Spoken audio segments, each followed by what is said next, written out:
Matt, can you hear me? Yes, ma'am, I can hear you. Okay, and I sound okay. I'm clear and not all weird. Not all chopped up. Okay, good. The Unlike video last time. works. Can you set it up that we share screen is open as well? Yeah. I just want to make sure I get my share screen up. Okay.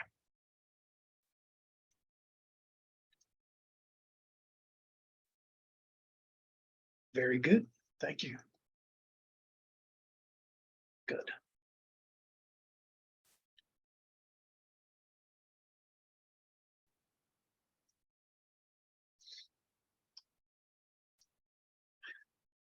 Hello to all the attendees out there. It looks like we have 27 of you logged on right now. We'll be getting started probably just around 6, maybe a little bit after, let everybody log on. And at this time, we have you all such that you're muted and you are not allowed to speak until after we start or if we call on you. So be patient. We'll get started here in just a little bit.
I'll just mention we have met with boards and commissions, including the Estes Valley Planning Advisory Committee, to get some perspectives and input here. So that's just an important add. Excellent. And I did just restart resuming recording, so we are recording this. So like I said, we're at the first draft of revisions, as you all know, and then so we're currently gathering community feedback or input currently. So today is November 1st. So this is the Estes Valley specific webinar. And then on November 7th, which is Monday, we will have our county-wide webinar, which will be the exact same information, but specific to the county-wide outside of the Estes Valley. And then November 9th, we will have a Planning Commission and Board of County Commissioners work session to discuss, of course, the draft regulations and get their feedback on the revisions that they are seeing. And then November 17th, we will have a meeting with the Estes Valley Planning Advisory Committee. And then November 30th is when all of our community, we hope to have all community comments on the draft by November 30th. So if you haven't provided or any comments as of yet, you have until November 30th to email those to our project email, which I will provide here later in the slide or in the presentation rather. And then early December, we will do the Red Feather Lakes Advisory Committee. And then early 2023, we will have the public hearing draft, and there may be potential additional public workshops or meetings may take place prior to adoption. So I think Leslie mentioned that previously.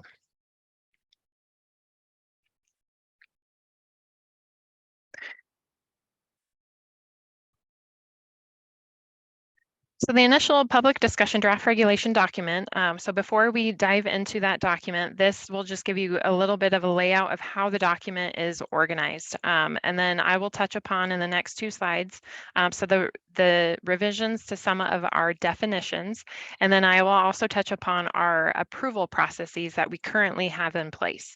So that that will be the base moving forward of understanding, and then we will jump into the actual draft document. And then Matt will proceed from there in that draft document. So the draft includes all the current land use code standards for short-term rentals as referenced throughout the Larimer County Land Use Code. So the potential changes reflect analysis and public input to the project as collected since September 2022. And then the community input or feedback was received through like I mentioned before, the short-term rental community questionnaire, the 2 community open houses we had, and then direct comment through email to our project staff, and then stakeholder engagement. And the contents of the draft document has been organized for ease of understanding and is organized as follows. And you'll see this at the beginning of the draft. All this is organized and listed out. There's a bit of some notes and explanations throughout the document just to help you along the way in understanding, as it can be a very complex document to read, of course, and we understand that. So there will be an introduction and overview, and then proposed land use code changes, then the new and revised definitions, and then it goes into the short-term rental regulations and zoning districts outside of Estes Valley, which is currently Article 3 of our land use code, and then use specific standards for Larimer County, including Estes Valley, which is also Article 3, and then the supplemental regulations for the Estes Valley, which is Article 13. So because we will be focusing more so on the use specific standards in Article 3 as they apply to all short-term rentals, both in the Estes Valley and outside of the Estes Valley, and then the supplemental regulations for the Estes Valley specifically. So you will note when you are on our web page for the project, there are 2 draft documents. One is a redlined version and one is a clean copy. We certainly suggest reading or going through the redlined version merely because it does capture all the suggested changes and edits. So you'll note that notes or points of clarification are noted in cream colored boxes throughout the document.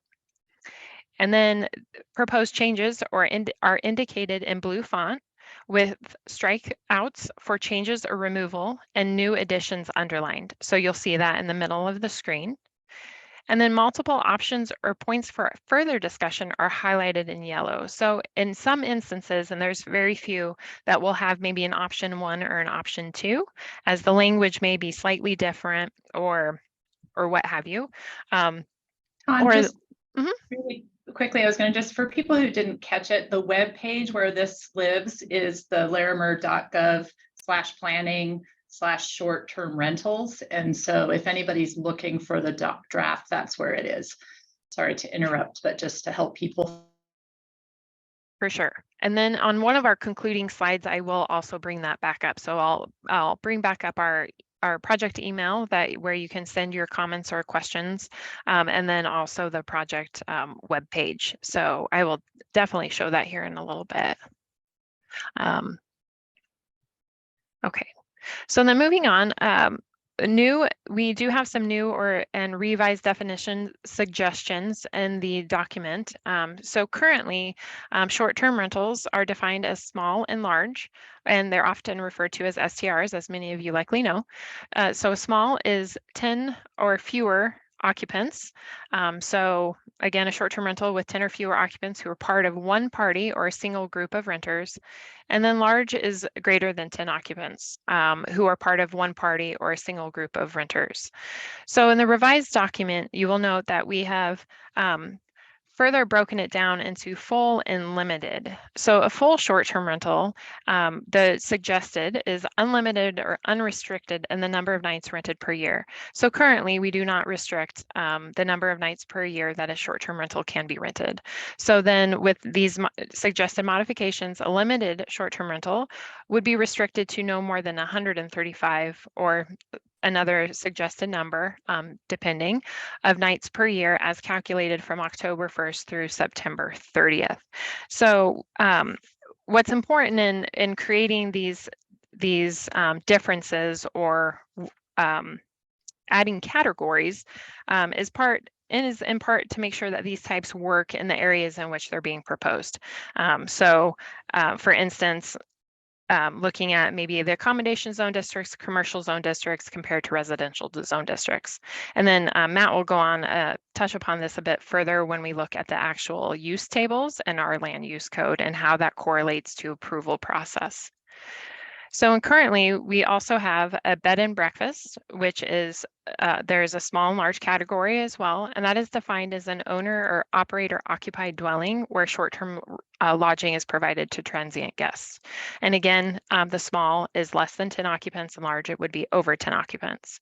So the suggested revision, and this is just to provide some clarification, is changing it to a short-term rental hosted rather than continuing to refer to it as a bed and breakfast. So the definition would be a principal dwelling occupied by a full-time resident or owner living on site where short-term lodging, less than 30 days, is provided to transient guests. And then with that, there would be a new definition for a bed and breakfast inn. So that is an establishment operated in a primary dwelling or portion thereof, which provides transient accommodations for a fee to overnight guests, a meal limit to a guests only, and that is occupied by the owner or operator of such establishment. A bed and breakfast inn may provide accommodations to individuals or multiple separate parties concurrently on both a reservation or a walk-in basis.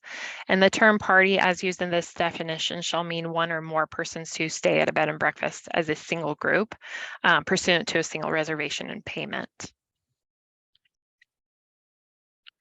So the next slide goes into our current approval processes. So this gives you an idea of the symbols you may find on the land use tables. And again, Matt will touch upon that once he gets into our draft document.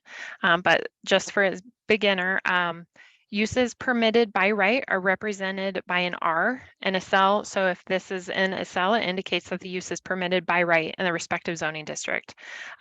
Permitted uses are subject to all other applicable regulations of the code.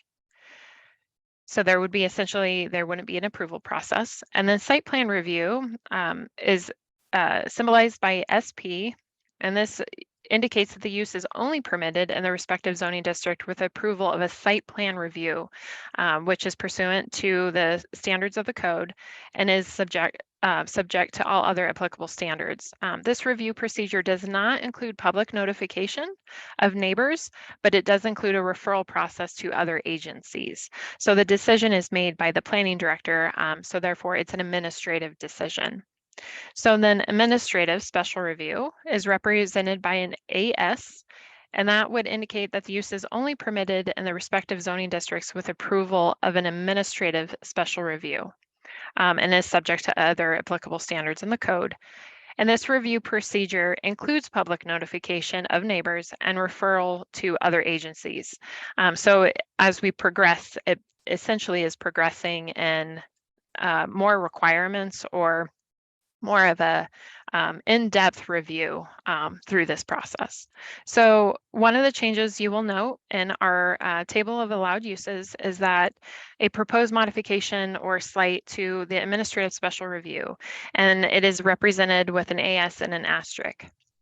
And that asterisk just is suggesting moving forward that it's administrative special review, but will require a public hearing before the Board of County Commissioners.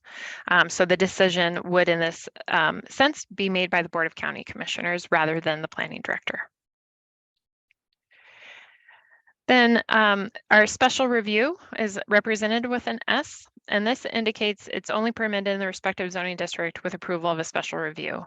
This review procedure includes public notification of neighbors, referral to other agencies, and a public hearing before both the Planning Commission and the Board of County Commissioners. So the Board of County Commissioners does make the final decision. And so the special review would be the most intensive review process. And then a use Prohibited is represented on that table as a blank cell. So this indicates that the use is prohibited in that respective zoning district. And again, we understand this is a lot of information. These are contained, both the definitions as well as the approval processes are and definitions for them are contained within that draft document. So, but we were just hoping to lay the foundation so that as Matt moves through the draft regulations, you have a better sense of what you may be looking at. And I will hand it over to Matt.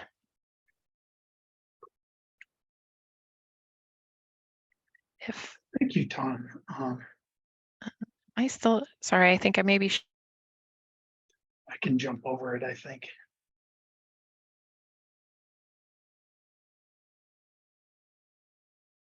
Just real briefly, we had one person that commented, asked the question, where they could find the regulations. Just real quick to show you where it's at online. If you go to larimer.org or larimer.gov/planning/short-term rentals, as illustrated here, about halfway down the page. This is the clean version. It says clean on the end of it and red line version on the other end of it. So hopefully that helps you find that information a little bit easier. Matt, that webpage also includes the survey results and some of the other items that people were asking about. So there's more information if you scroll down on that webpage. Yeah, there's a great deal of information on there. So I encourage you to look at it. As far as the regulations that Ton has referred to, I'm going to pull up the page here real quick. I'm going to pull up the actual red line version of the regulations as they are currently being drafted. Keeping in mind, these are just a draft. They're intended to evoke comment from you all so that you will give us comment and we can further refine these as we move on. This is what you'll find when you're on there. I'm not going to spend a whole lot of time covering the same bases that Ton covered.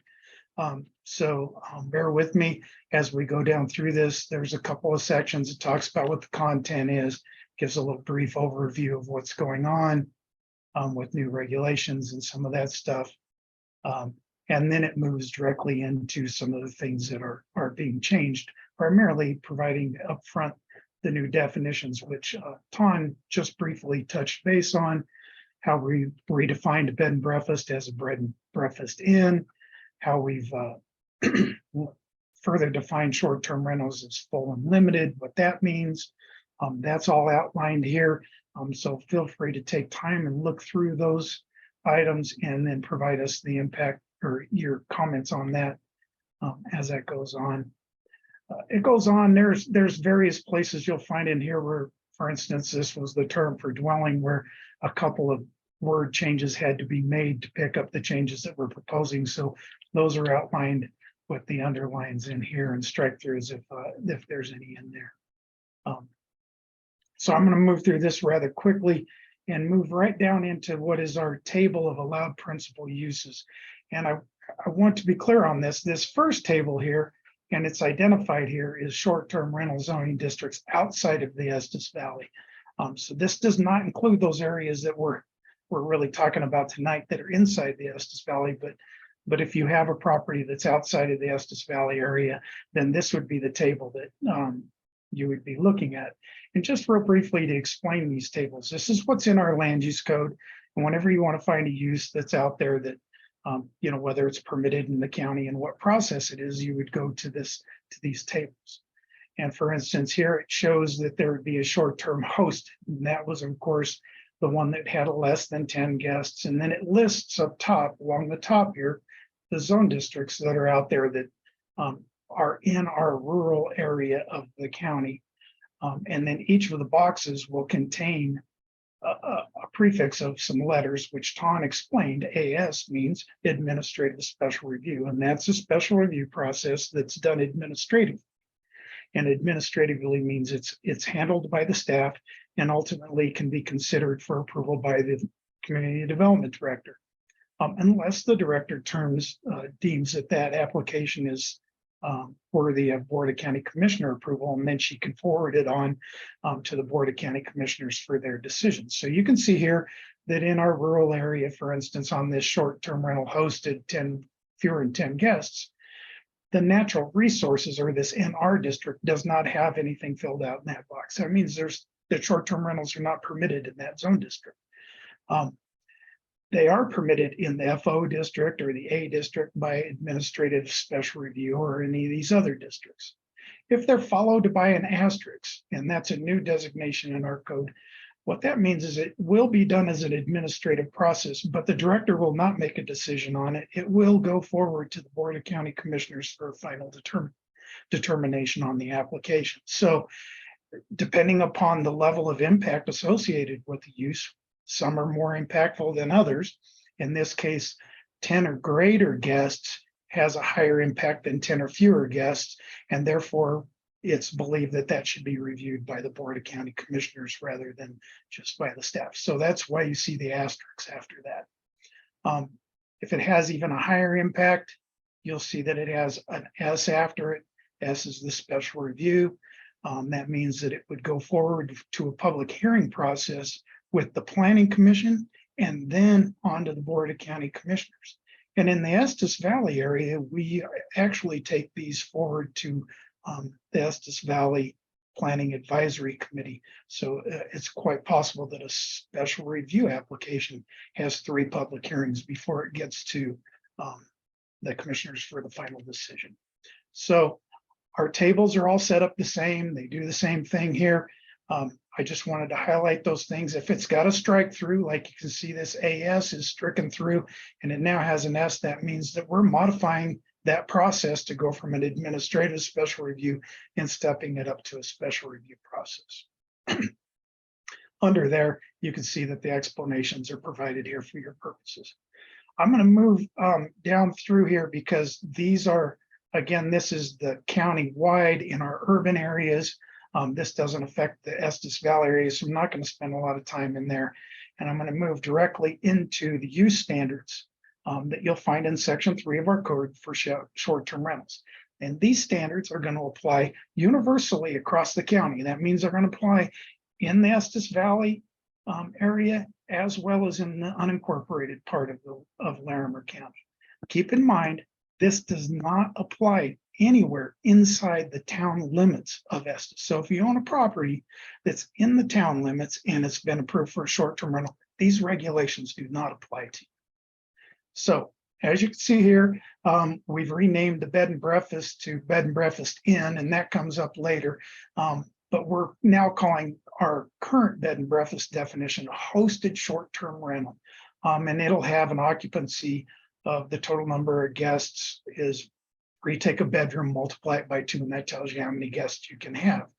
One of the things that's been talked about throughout the process of evaluating this is there's really 2 types of issues that are going on with standards in Larimer County. There's issues associated with nuisance issues, and there's issues associated with life safety issues.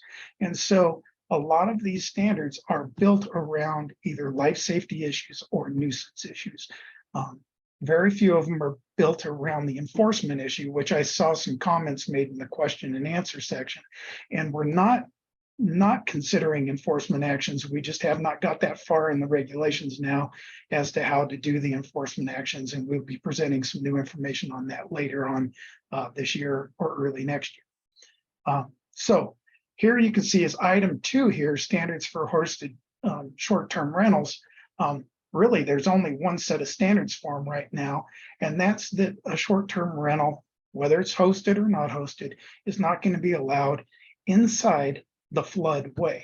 And let me explain that real briefly. A floodway is that area inside the floodplain that is directly impacted by a flood. So the floodplain is really wide, the floodplain is a little bit narrow. We've decided that you're not, by FEMA regulations and by our regulations for floodplain, a short-term rental will not be allowed if the building is located inside a floodway. We're also going to prohibit it in the floodplain, with the exception that if a property owner can demonstrate that the finished floor elevation of the habitable space for that short-term rental is 18 inches above the floodplain, which is a FEMA standard, then through that elevation certificate, we would allow it in the floodplain. but only if they could demonstrate that. So there are times when we could allow it inside the floodplain. But for health safety issues, right now, it's been suggested that we not allow them in the floodplain. So that's hosted short-term rentals. For your regular short-term rentals, which are going to be non-owner occupied. They could just be rented. The total occupancy is going to remain the same as what we're doing right now. I think there was a question early on about how that would be calculated, and we don't have any changes to that at this point. And I don't perceive that we've come up with many changes to that. So I'm going to hit real fast here. Again, the floodplain standards are the same for a short-term rental, whether it's hosted or not hosted. So this reiterates the fact that you can't do it in a floodplain unless you meet certain standards, and definitely not in the floodway. Item H here just covers real fast that we need to make sure that the property has identification of signs and stuff like that to let people know that in the event of an emergency, how to get in and out of a building, similar to what a hotel has, how they get out of that. And then beyond that, how they might be able to get in and out of a neighborhood if it's complex, those types of things. So that's what item H covers. It also talks about how to post information as it relates to contacting emergency personnel in the case of an emergency.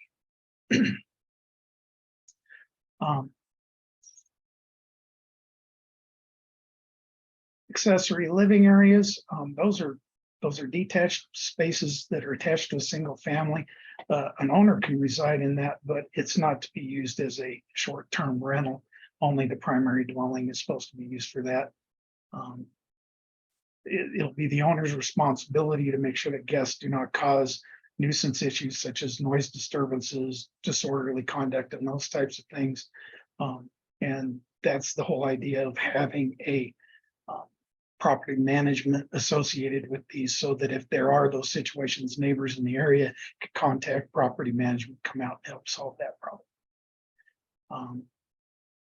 Currently occurring in Larimer County, but it's being codified here, is that a short-term rental prior to operation has to get a life and safety inspection from our building department.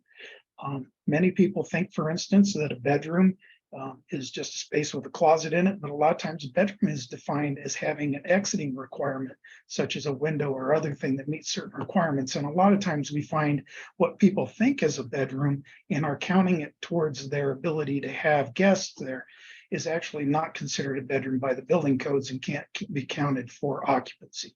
And so this short-term rental undergoes a life safety inspection, is something that's required for all short-term rentals when they go through our process. Local roadways, it's come up over the last couple of months that there are times when roadways can get a little bit steep and whatnot, or narrow, and we want to make sure that the roads are safe, that they're accessible not only to the people that are going to be using the short-term rental, but more primarily that they're accessible by our emergency personnel. And so Appendix G standards come out of our local rural area road standards, and all roads will have to meet that. The difference is that a driveway will also have to meet some standards, and a driveway is when you exit off of a local road and you enter a property through a driveway. And sometimes in the county, not necessarily in the Estes Valley area, we get driveways that are half mile or longer, and they go up the sides of a hill, and they have some compromised situations. And so we're adding some standards to driveways to make sure that emergency personnel can get through there, such as having height restrictions so that the trucks can get around trees and whatnot, minimum road widths to make sure that they can get up the roads, turning radiuses to make sure that a truck or emergency vehicle can get around a curve. And then some slope issues, we don't want the road to be too elevated such that emergency personnel can't get up on those roads in the event of like snow or anything along those things. So those will be some of the things that will have to be considered as we go through that. And then lastly, that crossings such as bridges and culverts that cross rivers or potential floodplains and things like that have been designed appropriately to carry emergency personnel vehicles. You know, it's important fire protection that we have adequate water resources to provide for fire protection, and that's what item S covers. There, we want to make sure that that when it's adjacent to a public park or public open space that serves wildlife or other things, that we make sure that we're not impacting that wildlife, and that we make sure that we work with those agencies such as the Division of Wildlife and things to make sure that we're respecting the natural resources and the wildlife. This item U has to deal with telephones and being able to contact emergency personnel in the event of an emergency. And we've had some conversations recently with the Larimer County Emergency Telephone Authority. And through those conversations, it's been determined that landlines aren't necessarily the most desirable thing, and cellular isn't provided everywhere else, but VoIP service might be appropriate in a lot of these locations where landlines aren't available or cellular service isn't available. And so we've added regulations as it relates to that. So here's one of those places where Tom mentioned that there's some options, and this has come up throughout the entire process, the whole concept of transferability. So what happens if I own a short-term rental that I've got approved through the county, and I now want to sell that unit, and in selling it, the people buying it want to take over that short-term rental? Well, we have two options. The first of those two options would be that short-term rental could be transferred to the new owner. The new owner would have 30 days after the closing of the purchase of the property to come to the county and re-register the use and make sure that they're in line with our approval process and make sure that everything's in order. And then they can continue that, and then they would just have to follow the future registrations. Option two would be that the licensee, when they sell the property, the license does not transfer. It does not move forward. The property owner that had it loses that when they sell it, and the new owner would have to go through the process of seeking their own approval for a short-term rental on that. So that's really the difference between two options. We really love to hear your comments on that. So make sure that you send in some comments on that. Again, right now, we require every 2 years, I believe it is, a renewal of your approval. So you come to the county and you get a re-registration of your use. It doesn't require that you go through another life and safety inspection. It just says, have the conditions remain the same at your property? Do you continue to have the same property manager? You haven't changed the layout of the building or any of those things that would cause us to want to have further inspection on it. And then you self-certify and you move on. The question now is, should that step up to an annual renewal? And in addition to that, should there be a re-registration at the time somebody goes through the change of ownership or the change of the structure? So we're considering how to do that, how many times to do the re-registration. So please look that over carefully and give us your comments on that. We'd be interested in that. Couple of quick ones. No motor vehicles. We don't want people pulling up in their RV and staying out in front of a short-term rental while you're occupying your short-term rental. That's not what's intended, so that's not permitted. And then short-term rental should not be advertised as an event space. They're meant to be a accommodations use, not one used for event activities. And so those are the regulations that are going to impact short-term rentals, whether or not they're in Estes Valley area or if they're in the unincorporated portions of Larimer County. Please take a look at those. And then as you move down, we go directly into the supplemental regulations for Estes Valley, which is Article 13 of our code. You can see in this map here, everything in color on this map that's outlined is the Estes Valley planning area. with the exception of this gray area that you see here, and that's the actual incorporated areas of Estes. And so these regulations that we're proposing for the tonight will only cover those areas outside of that gray area, but inside the boundaries that are illustrated on this map. So if you're over here in this portion of the county, the Estes Valley regulation portions don't cover you, just the general regulations do. So again, here's a zoning table. It provides a listing of the Estes Valley zone districts for residential districts, and then it provides the same for commercial zone districts down below, and I'll bring those up in just a second. As you can see, we have a couple of options. We have option one. This is more restrictive than what our current regulations say for Estes Valley area. We wanted to point that out. And they're more restrictive in the fact that rather than it just being a standard administrative special review for some of these uses, we've elevated it to the point that the Board of County Commissioners is going to get to make some decisions on some of these. And in some cases, what used to be allowed by administrative special review has been eliminated. And the basis for that is that where it's been eliminated or elevated in the degree of evaluation or procedure is because these are smaller, more condensed lots, and these are your larger, more rural lots where it might be more appropriate. And then over here, where it gets tighter and more constrained, we tend to have higher issues. So you can go through that table and try to understand that. You can see that short-term rental, full, or a vacation home that had greater than 10 occupants used to be an administrative special review that probably was going to get heard by our Board of County Commissioners. But it's been stricken across the board. It's now a special review in these zone districts here, and it's not permitted in these other zone districts here. That's the proposal. That's not to say that this is a final decision on anything. This is a proposal. Please take the time and look at it. Some of these newer limited and type uses and whatnot, you won't see any strike throughs because these are new. And so it illustrates the current process that's going to be proposed for that. Looking at the non-residential zone districts in the Estes Valley area, of course, your I and this O, not permitted. We're not allowing short-term rentals in those.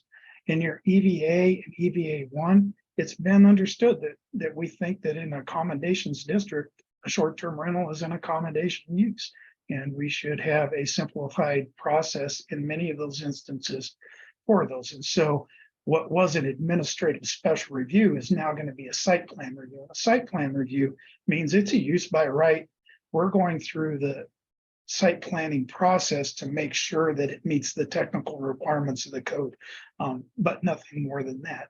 Versus an administrative special review has an approval process and somebody makes a final decision on that. So you can see we're in the Estes Valley accommodations and accommodations 1 district where those would be permitted or not permitted. Option 2, which is laid out here, is more restrictive than the one we just looked at. So what's currently out there, we're adding a little bit of extra process to this a little bit, but in this option 2, it actually steps it up even further. And so some of the uses are eliminated solely in the residential districts altogether. And that was a suggestion that we received by some. And so we wanted to make sure that we reflected that. We would certainly want to hear which option you find favorable and why, and how those might impact you or not. So that's really the gist of the changes. You can see here that there's some wordsmithing that's gone on with some of the definitions and things just to make sure that they keep up with the other changes that we have in the code. And that's really the gist of the changes that are going on at this point. So I'm going to stop here. I'm going to turn it back over to Ton, and I just want to say thank you for your time on this. I know that's a lot of ground to cover. Feel free to call us or to leave comments for us so that we can answer your questions as they come up. I know it's a lot to cover. Feel free to call us and we'll answer your questions. And then The only thing I wanted to tag on to what Matt had pointed out, just towards in there, the regulations do touch upon the existing cap that is in the Estes Valley. Our regulations currently, the proposed, what you see before you, there are no proposals at this time to modify that cap, whether that's to reduce it or increase that number. So that is at this time remains the same. So keep that in mind. And then bear with me 1 second. I do apologize.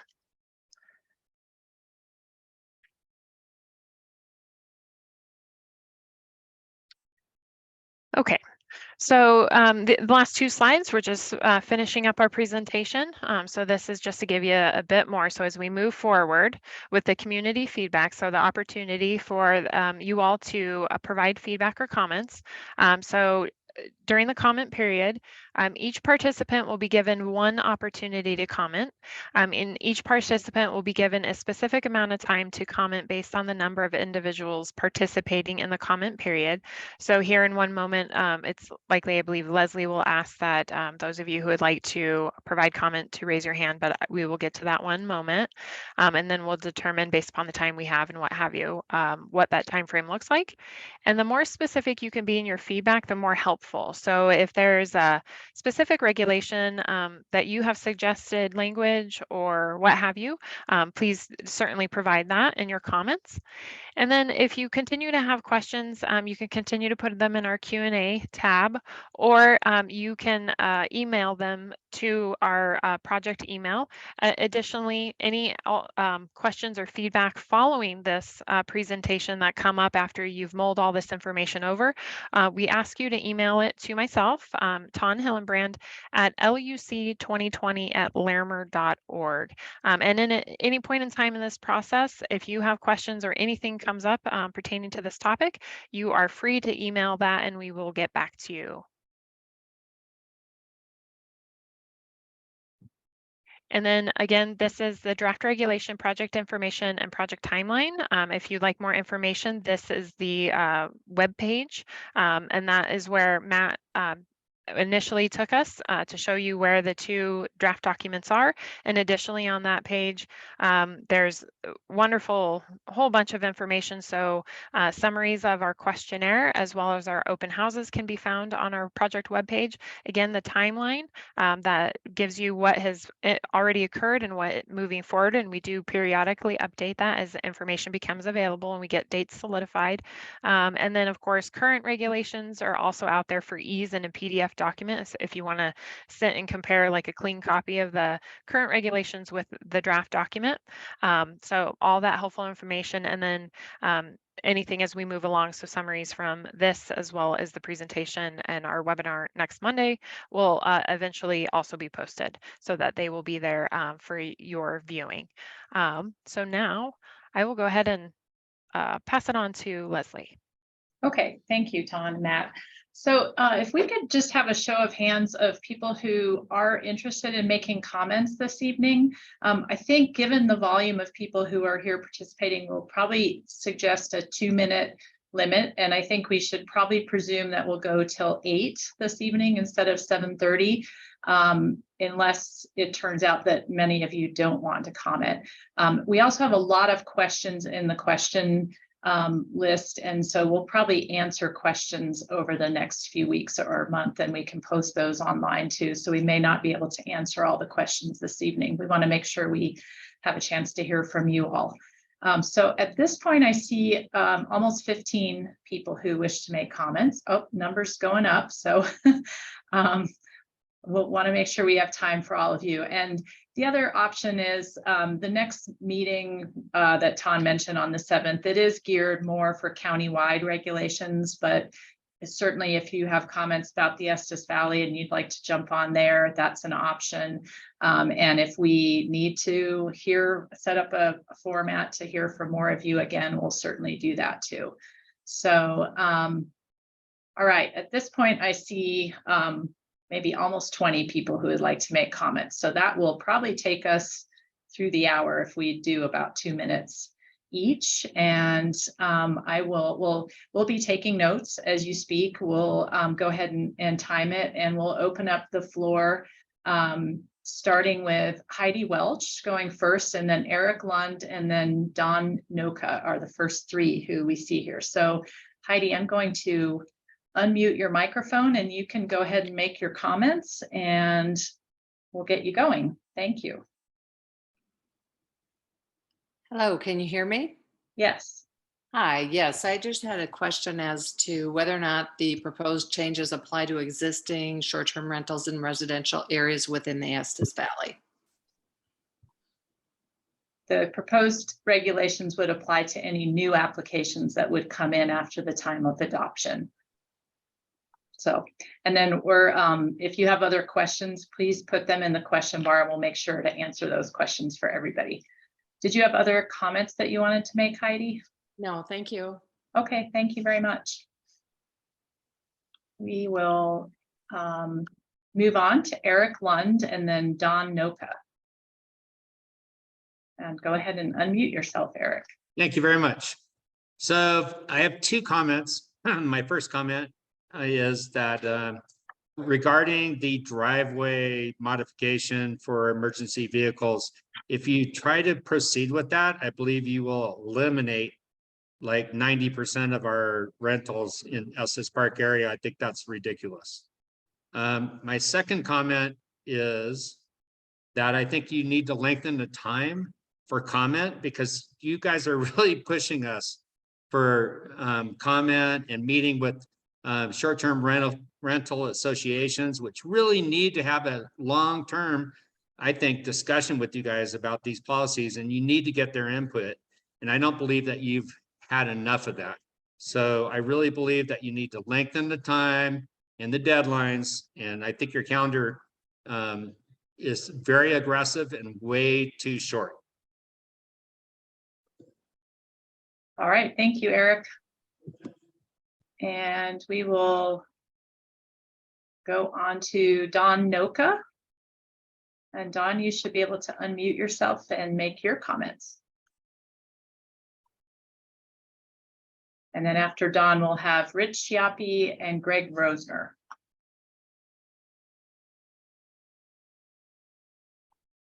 And Don, if you're making comments, we're not able to hear you just yet. You may need to unmute your microphone.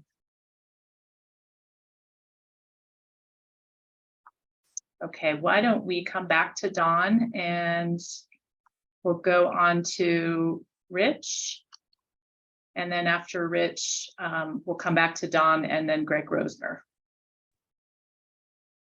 Can you guys hear me? Yep. Hey, guys. I think it's imperative the proposed regulations have some provision that accounts for a neighborhood in a residential zone. So I guess this is under the topic of residential zones. A neighborhood in a residential zone whose HOA covenants actually wish to protect, permit, and guide that neighborhood's accepted historical and agreed to operation of STRs. There needs to be some form of provision or subordination to, hey, if a neighborhood wants it, let's not prohibit or further restrict, other than, you know, the obvious life safety. I think the caps on STRs in residential zones is good and it's working. I think there just needs to be a little clearer language that the caps are not intended or will not be reduced either by an express action or by any ongoing failure to approve new transfers or new applications. That is deeply concerning. And finally, you know, I don't know if this falls under ordinance, and maybe it's why it's not here right now, but we've got to have something very strong and powerful aimed at stopping, cease and desist unlicensed STR operation. You have full support of EVSTRA. I am a director of the EVSTRA, and everyone else here who's, you know, jumping through the hoops and doing the right thing and following the rules. We would all agree the county should absolutely come down hard and have firm provision to go after and shut down anyone operating an STR without a license. That's all I had. Thank you. All right, thank you, Rich. Next up, let's go back to Dawn. We'll see if we can hear from Dawn, and then we'll go on to Greg Rosner and then Stephen McCrane after that. So Dawn, if you're able to unmute your microphone, we'd love to hear from you.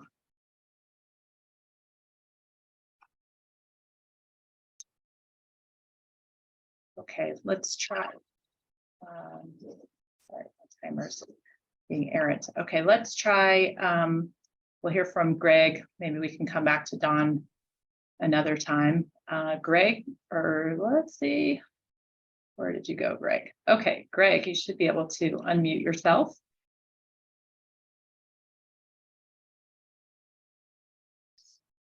Greg, we're not able to hear you just yet.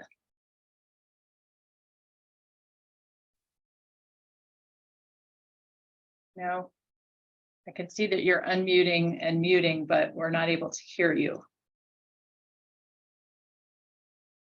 So why don't we? How about now? Ah, there we go. Okay. All So, right. so thank you all for taking the time out of a busy day and the evening. It should show you that we've got a lot of you've got a lot of interest out there with 100 people. Dawn she doesn't have a comment. She texted me, but so my name is Greg Rosner. I'm the chair of EVSTRA here in the Estes Valley. So there will be an unintended consequence for further STR regulations. Additional regulation, the inevitable resulting reduction in the number of short-term rentals in the Estes Valley will have the effect of reducing the funding for the Estes Valley Local Marketing District, and thereby reducing funding for both for marketing and promotion of the Estes Valley under the current 2% lodging tax, but even more important for workforce housing and childcare funding if the increased 3.5% lodging tax under ballot issue 6E is approved by the voters. Put a different way, these regulations will have the end effect of not only defunding a significant portion of Visit Estes Park marketing revenue, but also choking off the funding for critically needed workforce housing, childcare in the Estes Valley. As a special joint meeting of both county commissioners and the town board, all elected representatives from both the county and the town supported ballot initiative 6E to increase the lodging tax, to increase workforce housing and childcare funding. What is confusing to me and many others is that these additional regulations counters this unanimous agreement by the county and the town to support this needed funding mechanism, while on the other hand, seriously eroding the only significant workforce housing and childcare funding tool this community has seen in more than 60 years. So as far as regulations are concerned, in the end, EVSTRA believes that the principal problem the county faces with STRs is not insufficient regulation, but instead insufficient enforcement of existing regulations by the county. Additional regulations Greg, if you could wrap up your comments, please, that would be great. Say what? Wrap up your comments, please. Yeah, Last thought. Additional regulations will do nothing to mitigate these issues, only enforcement of existing regulations by the county. Thank you. Thank you, Greg. All right, we will move to Stephen McCrane, and then after Stephen, Justice Drake, and then Cara Baker. And Stephen, you should be able to go ahead and unmute yourself. Yes, are you able to hear me? Yep. Thank you all very much for the time. I concur to shorten things with what Greg had said and what EVSTRA is standing for and reviewing these things, and hopefully allowing more time to visit with people that are going through this. To follow up on Heidi's question, my comment is with the life safety permitting process, the things we've gone through already, what your response back to her was is that it's only on the new ones that are applying. My concern would be is with option 1 in the table, the less restrictive one be evaluated and looked at utilized, because option 2, my property, which is in EVE1 to be specific, like y'all want us to be, I'm sitting on 28 acres at the end of Giant Track Road. I cross right past accommodation zoned 5 to 6 condos that are used to get to my property. And yet that would be stricken from the ability to be rented. So does that mean in 3 years or a year, whatever timeline's determined, that it could be then taken away because the rules changed in between times?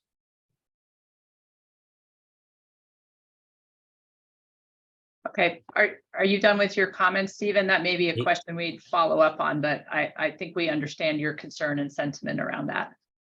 Yes, that's all. Just sitting on 28 acres and backing up to Roosevelt National Forest, we've abided by and in agreement with the notification of neighbors, all the life safety things, the things that y'all have done up to this point, or the town of Estes did that we followed. We totally agree and support that. And I just think taking these next restrictive steps will only force out people from doing it. I had 2 properties. I actually sold one because of I didn't want to deal with the issues the first time around in 16, 17, 18. And that person then bought it, and now they're not renting it. So that means less dollars into Visit Estes, kind of similar to Greg's comments. Okay, thank you, Stephen. Thank you. All right, so next up we have Justice Drake, and then Cara Baker, and then Nathan Welton. So let me unmute, and Justice, you should be able to make your comments. Thank you. Can you hear me? Yes, we can. Hi, thank you very much for doing this.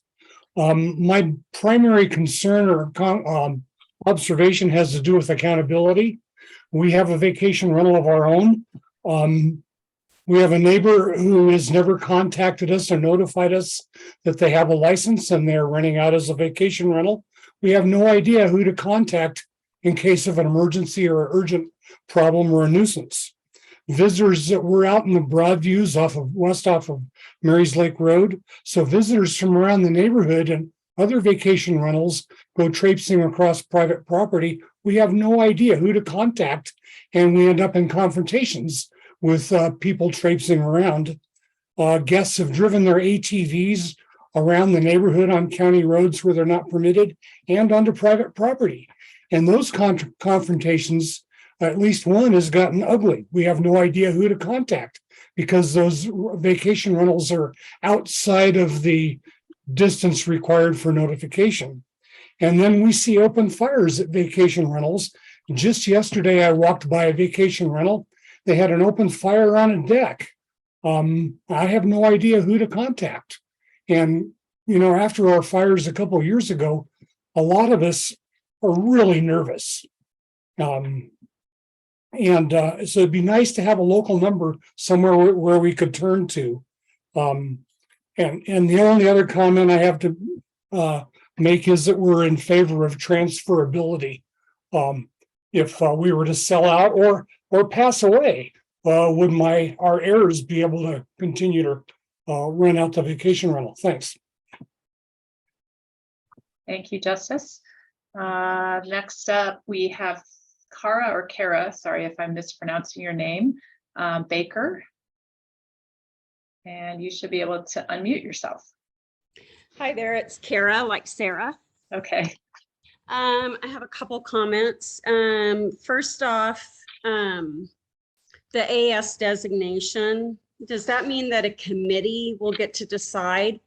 And if so, what if they simply just decide to stop approving any? So where's the accountability for that process? How long will that process take? And does that cost any additional money to the person applying? My next comment is, if we don't like either option 1 or 2, will there be a future option 3 and 4 based off of all of this conversation and information gathering that y'all have also encouraged us to provide to you? And then, and again, with a couple of other people, there just needs to be more time and discussion around this. I'm new to this, listening to this committee and all that's going on, but in a town of 5,000 people, to only have 3 or 5 people make all these decisions doesn't seem reasonable. So I definitely would encourage y'all to take all of our comments to heart and then create a couple more options, possibly options 3, 4, and even 5 if needed. And thank y'all. Okay, thank you, Kara. And next up, we have Nathan Welton. Hey, my name is Nathan Welton. I own a property management company called The Wolf. At the end of the day, I think these policies should be geared toward kind of partnering with the STR industry as a way to improve our community. And I feel like the right policies can really allow that to happen. I think assisting communities means helping us be better neighbors, create better jobs, and even protect the people who signed up to play a game under a specific sort of rules. One of my owners told me the other day that the income that I help her generate from her STR is supporting her into her grave. So I would hope that everything that is existing, like every existing permit is grandfathered in, because we spend a considerable amount of money and have spent a considerable amount of money meeting previous requirements, and it would be financially catastrophic to see those requirements change. I would love to see the county have an STR liaison team that partners with our industry and your folks. I know my company and some of the other companies on this call would probably love to be a part of that. I'd love to see hosted STRs used as a way for families in Estes to supplement their mortgages when they're out of town. I know if those STRs fall under the permit cap, they're never going to get that hosted STR. And so I don't really know what the point of that is. As a property manager, I spent $6,000 and I'm actually charging these little devices right now, equipping my homes with noise monitors. As a homeowner, I just received a $10,000 quote for fire mitigation based on recommendations from our fire district. I don't want to ignore the fire district and not implement these noise meters if like everything's going to get pulled out from underneath me. So I know you said that these changes wouldn't apply to old permits, but I hope they also wouldn't apply to old permits when they get renewed. And then I would love to see, and everybody's kind of mentioned this so far, I'd love to see better or like more focus on compliance complaints.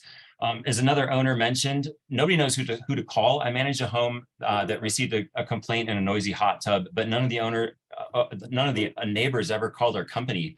They just called code compliance and we never had a chance to respond, which is actually why I'm installing these monitors right now, because those monitors will respond automatically to guests. And there's even a security company that will go out and respond to guests on my behalf.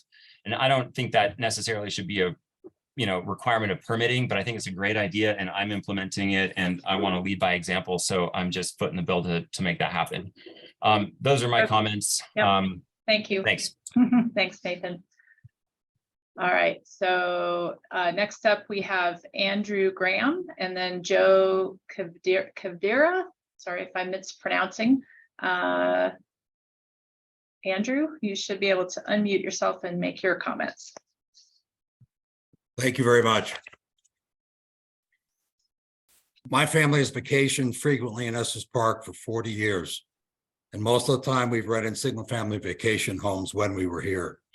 About 5 years ago, we were able to buy a cabin, which we use around 2 months each year and rent it as an STR the remainder of each year with a permit. We know our full-time neighbors, visit and socialize with them when we are here, and want to be good neighbors to them, including when our cabin is rented by guests. I joined Estra because for decades I have enjoyed renting STRs in the Estes Valley. I want others to be able to enjoy what I've enjoyed, and I support reasonable regulations for STRs. Regarding permit issuance, Estra supports the current life and safety requirements and inspections of the county in connection with permit issuance. As a personal aside, I have owned residential rental properties since 1985. The current life and safety requirements are consistent with what I call the granddaughter rule. That is, I would not rent to a stranger any property I felt was unsafe for my own granddaughter. Estra does not believe that re-inspections in connection with permit renewal are appropriate unless specific life and safety issues are identified after the permit issuance. We do not support restrictions on permitting that are tied to local residency of the owner. We do, however, support requirements of either local owners or local managers within the Estes Valley to respond to complaints in a timely manner. We support a process of annual or biannual renewals of permits, and we believe that the history of complaints, however, should be expressly considered in determining the renewal of a permit.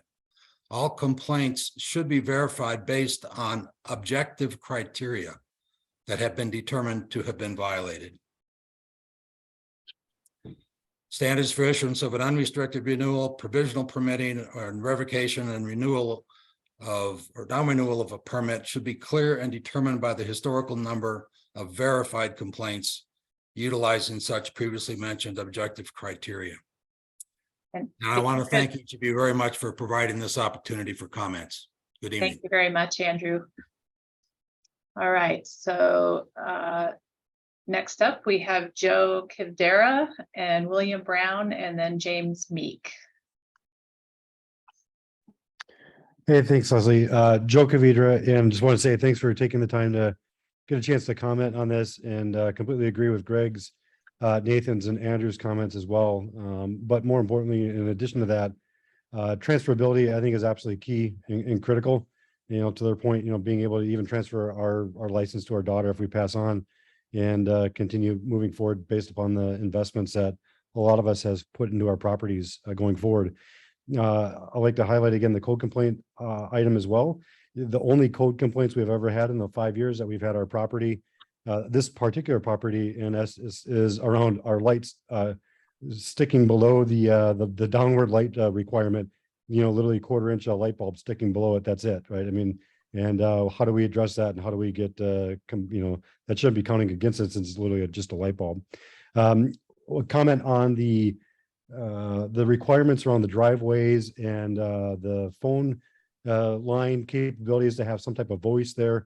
You know, I just want to check and verify that if, you know, we're that concerned about emergency access and accessibility for short-term guests, are you changing the county regulations to update the code requirements for owner-occupied homes? Because I'd imagine owners that live in the county would be just as concerned in making sure that the emergency vehicle can get to them versus a short-term renter that's only there for 3 to 5 days. In addition to that, you know, just a general comment as a whole, I think it was Nathan commented on it, creating a coalition with the short-term rentals and the property managers to come up with something that's joint. I mean, the Estes Valley doesn't exist without the tourists, right? You know, 6 to 7 million people a year go to, you know, Rocky Mountain National Park. And the only way that they're able to support that and the town is able to exist is because the short-term rentals can accommodate those guests. Without them, the Estes Valley can't exist as it is today. And the income and the opportunity for the locals and the workers that are working there aren't able to sustain. So, you know, we've been coming to the Estes Valley for 20+ years. And, you know, the whole point is we love it. We love our home there. We love visiting. We spend months there at a time.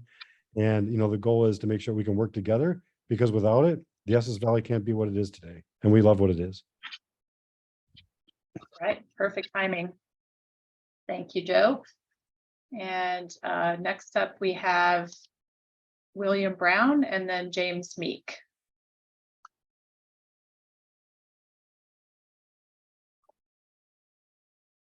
And then Bill, if you're able to lower your hand, or sorry, unmute your microphone, you should be able to make your comments.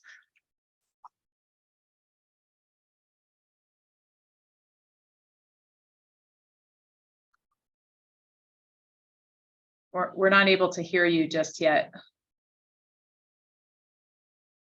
Okay, we may need to move on to James, and then we'll come back to William. James Meek, you're up if you'd like to make your comments. Okay, can you hear me? Yes, we can. Okay, thank you for the opportunity. Yes, I just have a few general comments primarily. I will submit some written comments because there's so much to address that there's no way I could do it in this short period of time. First of all, I do agree with the comments in regards to enforceability and dealing with those that are not licensed, that are giving a lot of people a bad name and causing a lot of the problems. So I do agree the county needs to step up on that. Also, given the extent of the additions and the revisions and changes, and I do appreciate you put it in red line format. When you do, you see how extensive they are. And in some of them, like I said, I can't get into all of them, but they're hard to understand. Given that, and given the changes and some of the cost it may be to some homeowners, STR owners, I do think that there needs to be more time to address this than your current timeline. I think it needs certainly a few more months to address it. I will say specifically on the transferability issue, your option one, it should be transfer. People are going to have to spend money to do this, and that should be something that they could be able to sell on with property. Again, I'll be submitting some other comments, but I support the other comments that have been made by the other folks. Thank you. Okay, thank you, James. Let us try to go back to William Brown. And William, if you would like to try to unmute yourself, we'd love to hear your comments.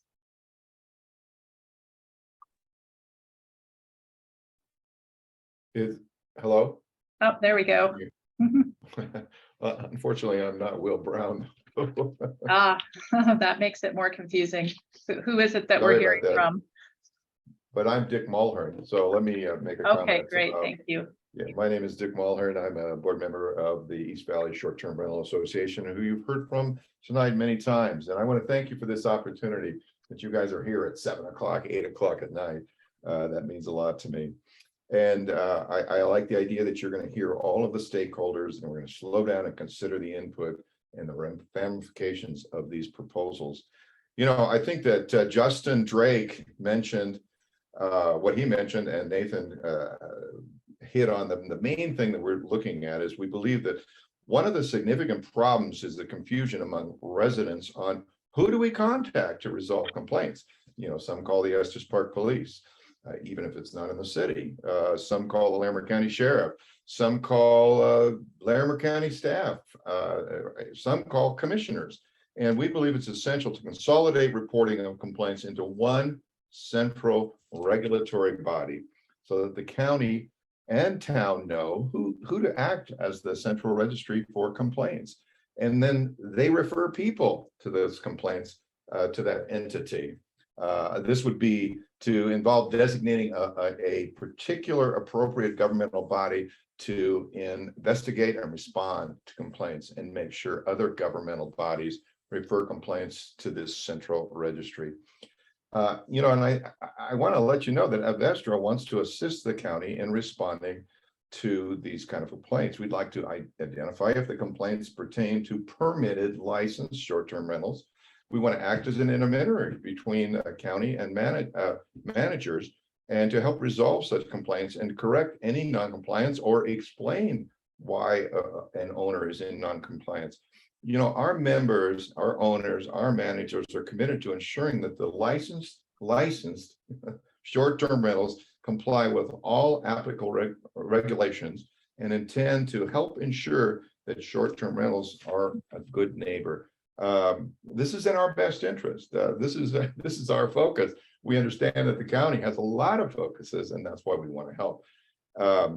I think Larimer County is doing a great job. I did a core request. You have very few complaints on short-term rentals, and you have nobody that you put on 3 strikes, you're out. Thank you. Well, one more thing. I'm 72 years old. I'm 72 years old. The government told me when I was in my 50s to figure out a way to supplement my income. This is what we're doing, and many of us in the short-term rental business are doing this, and it's working for us. I'm going to need to move on to the next person, but thank you so much for your comment. Listen, thank you so much. Okay. All right, and next up we have Jane Livingston, Becky Robbins, and then Deb Dufty. So Jane, you should be able to unmute your microphone and make your comments. I think I'm unmuted. Yep, we can hear you. Great. Well, thank you everyone once again for taking the time to answer our questions and hear our concerns. As you know, I've been involved with this process for a long time. So I have several comments to make. One is, as being a member of STR, I'm on the directors. We support the limits of the number of vehicles that are parked at short-term rentals, the limits on parking adjacent streets, restrictions on recreation vehicle occupancy and parking. All of those things we think make a lot of sense. And we believe in being good neighbors, and we want to have places that we like being next to also. So I think what we're doing is important for the whole community. We also believe that there should be limits on the number of people that stay in a short-term rental, but we also think there should be some flexibility rather than just 2 per bedroom, because some places have some really nice bunk rooms designed for kids, and the kids all want to stay together, you know, in one room. And so we'd like to see that there be some flexibility in areas such as that. We also oppose that the non-issuance of permits based solely on the determination that a short-term rental changes the character of a neighborhood. The existing development code clearly makes the character of a neighborhood a subjective determination that cannot be measured. And it really is very much that case, because what is character to one person is not a character of a neighborhood to another person. We think those standards are subjective and not objective. And we think that everybody should be provided a fair public hearing on any disputed complaints before such complaints are deemed verified. And we really believe that we should enforce the existing regulations that we have, and we're very supportive of having good enforcement mechanisms and good reporting methods so that people can be heard. We can all be good neighbors. Thank you.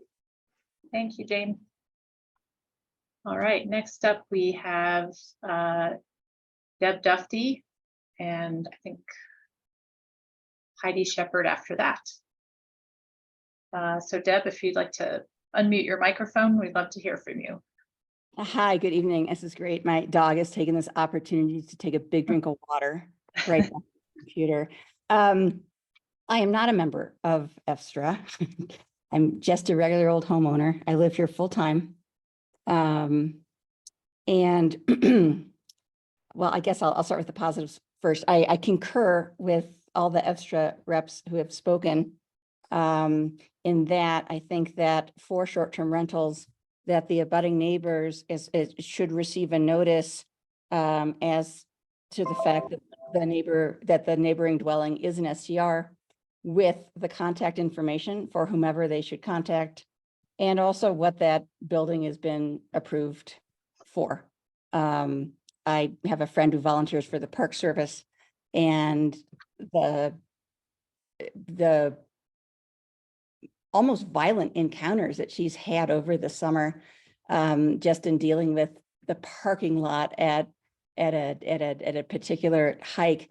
I can't even envision neighbors trying to confront a household full of guests about their noise. So I do concur there needs to be more information in a centralized reporting system.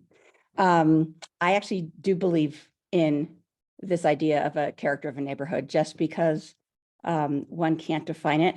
The Supreme Court says, right, you know pornography when you see it.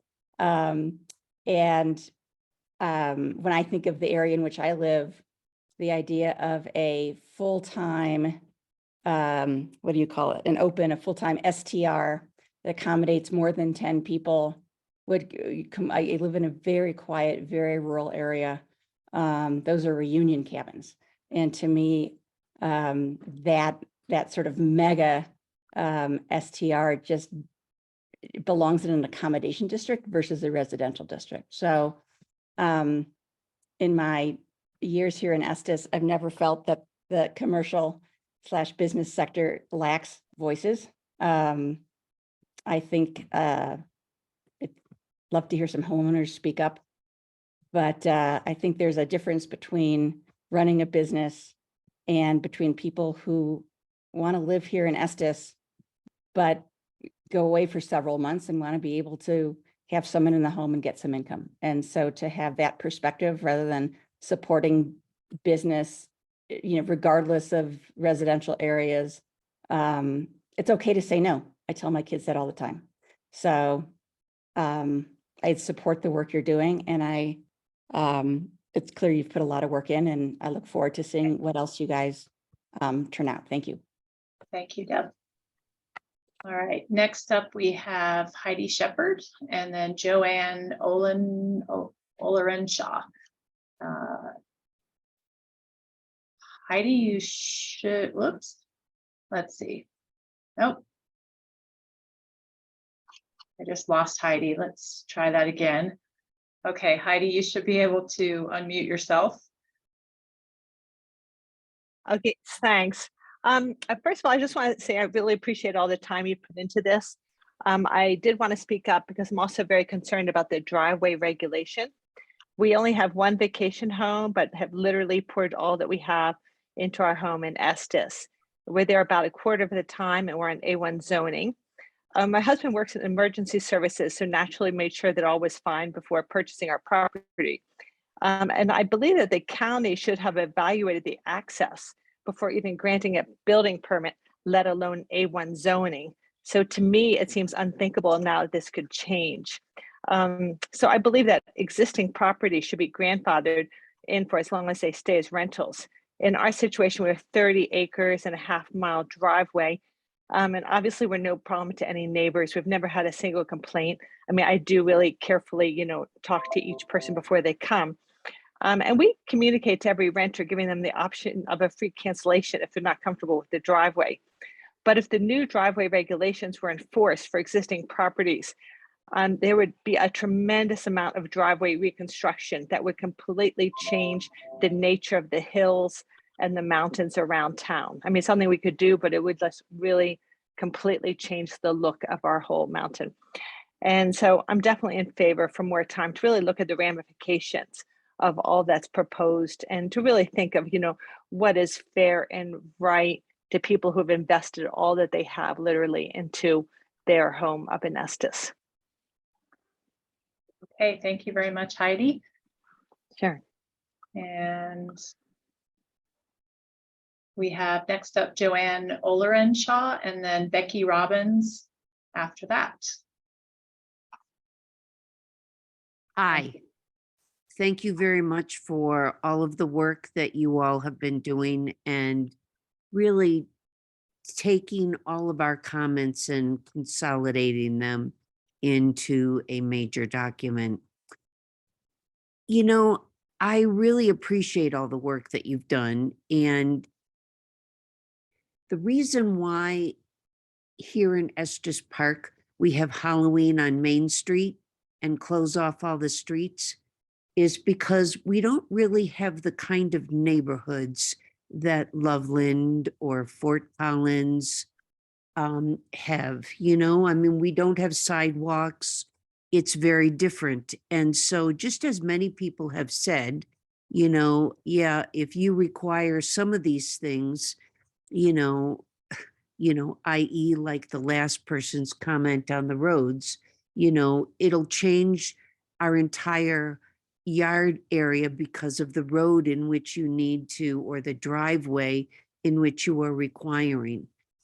The problem with Larimer County making generalized tables for areas, subdivisions, is that no subdivision is like another here in Estes Valley because of the mountains and the topography. So just to say, oh, well, this neighborhood that's RV1 or whatever is like RV2, it's not. Our neighborhood is all built on a mountainside. We manage our own roads. We have unmaintained county roads. So even for the 8 short-term vacation rentals in our neighborhood, we don't get any of those tax dollars that go to other neighborhoods. And, I just want to impress upon the county that unless you're here driving in individual neighborhoods, yeah, you may come to Estes Park and drive down Main Street and, see houses in the reclamation area, but it's not like the rest of Estes Valley.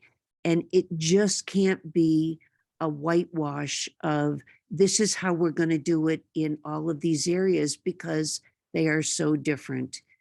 The only other thing I would really love to have you address tonight is that density portion on the table. It's a little bit confusing to me where you say each subdivision shall be allowed 1% of the total numbers of COs issued. I don't know what are the COs. And so I really would love to have comments on that. Thank you very much. Thank you, Joanne. Okay, next up we have Becky Robbins and then William Brown. I think this is a different William Brown. So Becky, you're up if you'd like to make your comments. Can you hear me? We can. Thank you.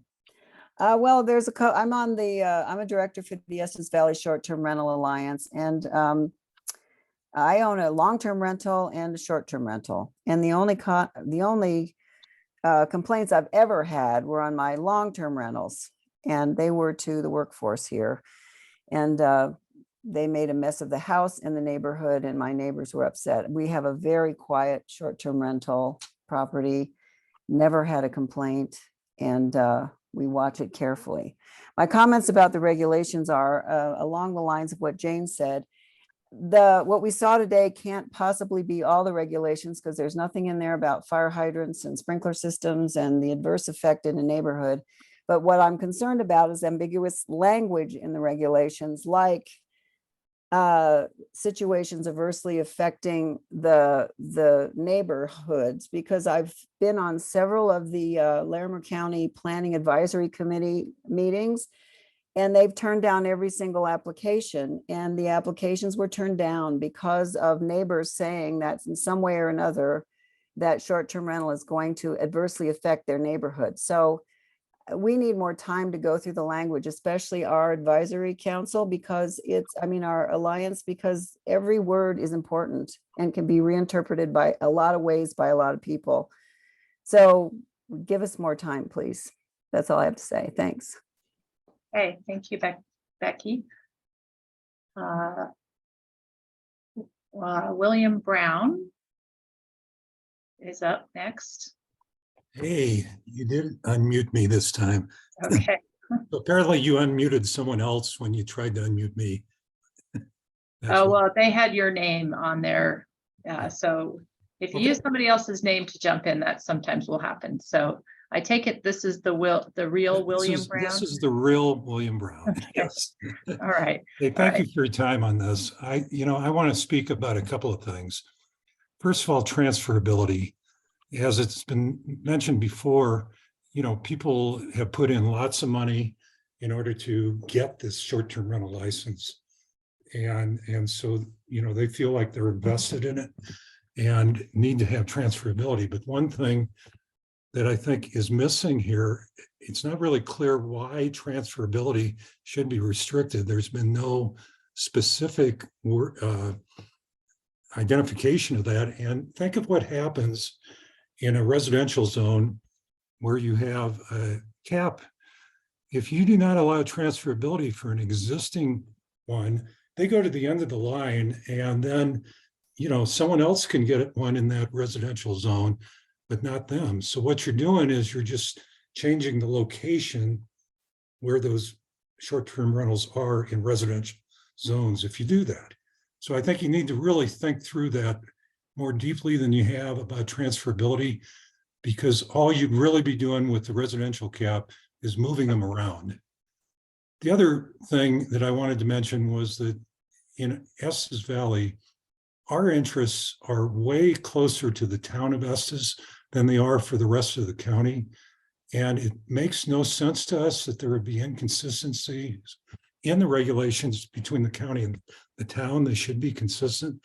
And as far as I know, no one's really reached out to the town to ask them for consistency or to address that. I know of one pretty minor inconsistency, but it shows what there are.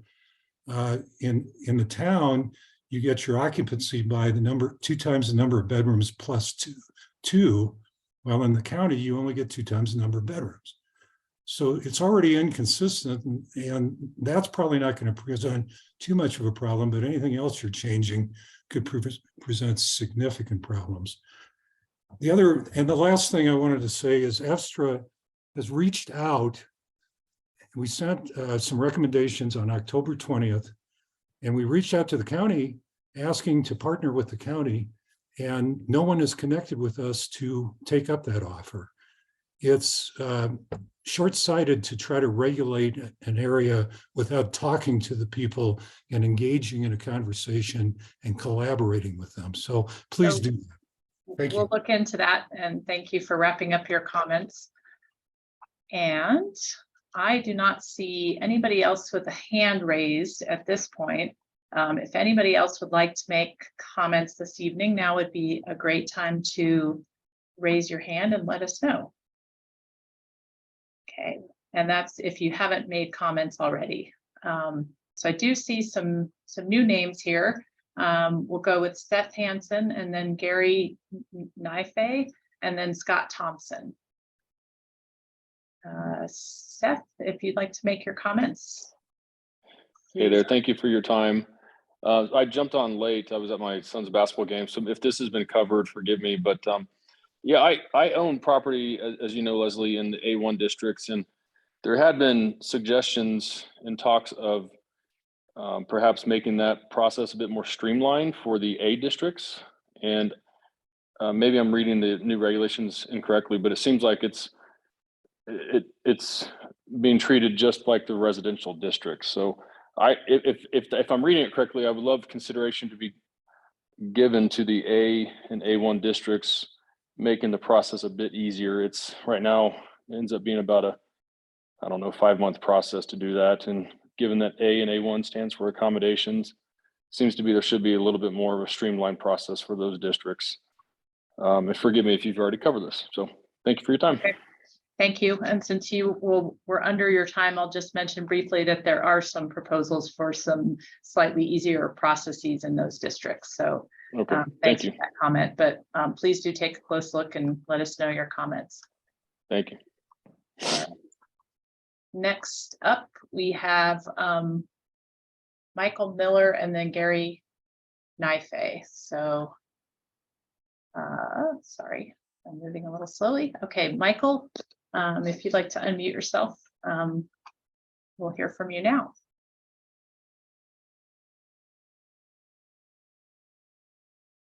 And you may need to unmute your microphone, Michael, if you'd like to make your comments.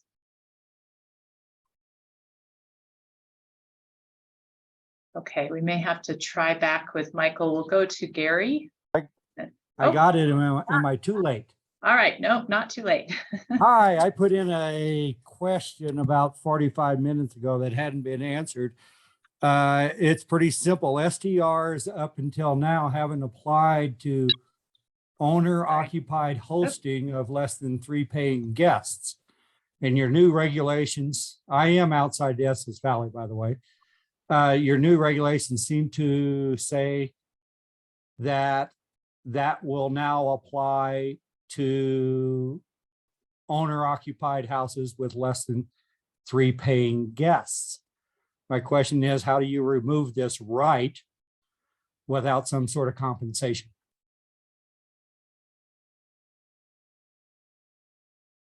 Okay. All right. And it wasn't answered in the question, so maybe you can answer it directly. What gives you the right or the power to remove a use by right from people in the county? I think that's one we'll have to come back to answer. I'm not sure if we fully understand the question about under past regulations, a occupied house could rent short-term to less than 3 paying guests. It was not considered a short-term rental. It was considered a use by right. Your new regulations appear to say that if I rent to one person, I now am regulated and it's no longer a right to do that. The question is, how do you remove a use by right without compensating me for removing my property right? Okay, thank you for that question, Michael.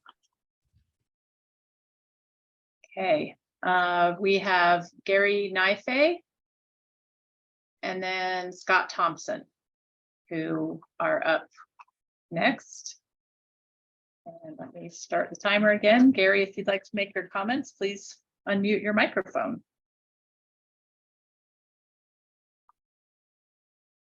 And Gary, we're not able to hear you just yet. Can you hear me there- now? Yep, Okay. there we go. Thank you. Thank you. Again, thank you for your time. Transferability is very important to me. My wife and I have made a major investment over the years, and we've been faithful to Estes Park. And we would like our children, when we pass away, to be able to inherit our property and to use it as a vacation rental. That's always been our expectation, quite frankly. And we have been faithful in going up and taking care of our property. Our reviews are fantastic. We go out of our way to be good citizens of the town. Secondly, with regard to verified complaints, I'm a member of our board of directors of our HOA, and I know in reviewing the condominium regulations in the state of Colorado, the courts now have even said that you have to have 2 or 3 witnesses in order to, build a case against a nuisance complaint. So verifiability is really important. Otherwise, someone who might be wrongheaded or ill-meaning could easily just complain all the time and rob a homeowner of an opportunity to have a short-term rental. So there needs to be something more specific than what might be called a test of reasonableness, because tests of reasonableness don't hold up in court, because the problem is what's reasonable to you may not be reasonable to someone else. That's Okay. all my comment. Thank you. All right. Thank you very much, Gary. We have up Scott Thompson and then Leanna after that. Can you hear me? Yes. This is actually Karen Thompson. Okay. I'm surprised that nobody said anything about limiting the number of days that an STR could be rented. That's being proposed in one of the options. One, I'm wondering how in the world you could enforce that. And 2, I guess it would be better if it only applied to the new licensees and not the current ones. But like somebody else mentioned before, is that all going to change when the license renews? Because a lot of STRs rent months and months in advance. And so that would be extremely difficult in a lot of cases to limit it to a certain number of days. Okay. Thank you, Karen. And we have Leanna Kivdera. I know I mispronounced this the first time. Let me, you can unmute your microphone. Can you hear me? Yes, we can. It's Kavija. It's okay. Everybody gets it wrong. I just wanted to tag on the comment about the complaints, because we personally, like Joe mentioned, we've had a complaint about a light bulb, and we've had repeated calls to the police department, which I think is a terrible place to call for a complaint for a light bulb. So having a place to send people for complaints and a place for us to address said complaints. And I don't want to be in a situation where I have an ill-willed person who is repeatedly calling the police about a light bulb, that would put me in a place of jeopardizing my ability to have said rental. So just being able to corral those types of things is important. That's all. Okay, thank you very much. The last, just under time. So the last person who I see a hand up is Scott Thompson. And Scott, you should be able to. Sorry, I forgot to lower my hand. Oh, okay. Okay, and I think at this point, I don't see anybody with a new hand raised to make comments. Is there anybody else out there who would like to make a comment at this point? I'll give another few seconds here, and then If not, we'll move to a quick wrap up. And then we will be summarizing all of these comments in this meeting and making the information available as we move forward in the next steps of the process. Is there anybody who would like to make a final comment before I turn it back to Ton to do a sum up? And I see somebody who's already made comments with the hand raised. We're not taking new comments at this point, but if you haven't made a comment already, now is a good time to show us your interest. Okay. All right, I think with that, Ton, if we could move to just sum up, please, that would be great. Thank you, everybody. Well, and as Leslie said, we will take the summary of your comments. We will get those summarized. And in addition to that, we will have this PowerPoint presentation posted to the website. So the project webpage that here again is in front of you, the larimer.org/planning/short-term rentals. So we'll get those comments summarized along with this posted in the coming days. It takes a little time to do that, but we will get to that as quickly as we possibly can. And then, like I said, we do have, and I know this I think has been repeated a couple times, but we do have another webinar on Monday countywide. So certainly if you wanted to attend that one as well, you certainly can. It will be much the same material, just focusing more than on the earlier tables that are specific to the areas outside of the Estes Valley. But again, thank you so much to all of you for coming and participating today.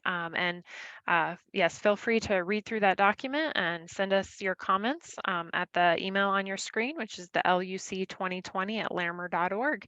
And we look forward to receiving those. And like I said, in our project website as well, we have a project timeline.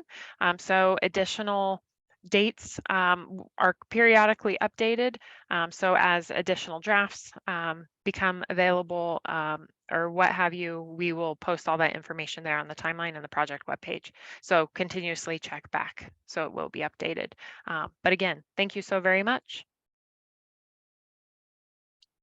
I don't know, Leslie or Matt, anything else? Okay. All right. Well, you all have a great evening. Thank you. Good night, everybody. Thank you.